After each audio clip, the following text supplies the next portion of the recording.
morning, everyone. I am your host, Guillermo Ambrosio, aka The Real Q Dog, coming at you with another bucket full of information to stuff down your throat and fill you with knowledge. Today's topic is identity theft. Now, you might be asking yourself, hold on, Q Dog. You're telling me my identity left? And to that I say, no, dummy, identity theft. Now, why don't we get into the ins and outs of what is and how to avoid.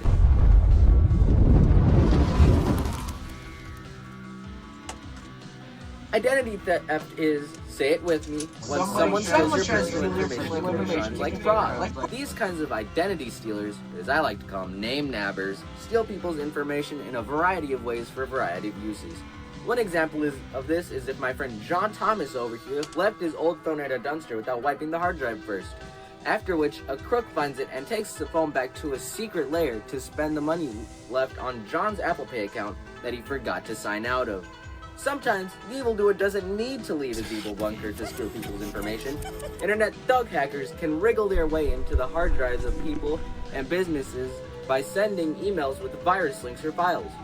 For example, my buddy Paul over here got a call from who he thought was his cousin saying he just won the lottery and wanted to share $1 million with Paul.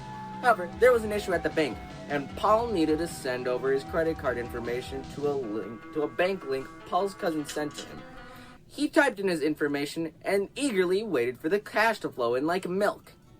And he waited, and he waited, and he waited.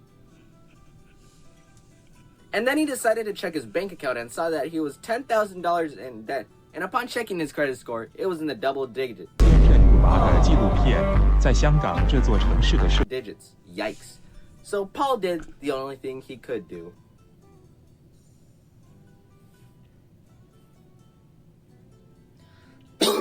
Sorry about that. He contacted his local authorities, and they were unfortunately unable to do anything. Paul now roams the streets of Cincinnati, searching for whoever stole his money. Now, you might be saying, hold on, Q Dog. I'm no punk. I can tell when I'm trying to be scammed. And to that I say, 308 Negro Royal Lane, Albuquerque, New Mexico, zip code 87104. Now, with all this talk about your identity being stolen and me stealing it, I think it's best we move on to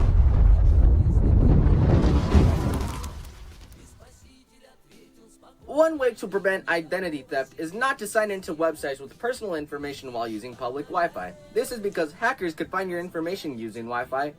While we're at it, just don't give out private information. Trust no one. That person you call mom is really a government spy. On that same topic, be sure to double check your links and only trust your private information on sites with little log icons next to the search bar.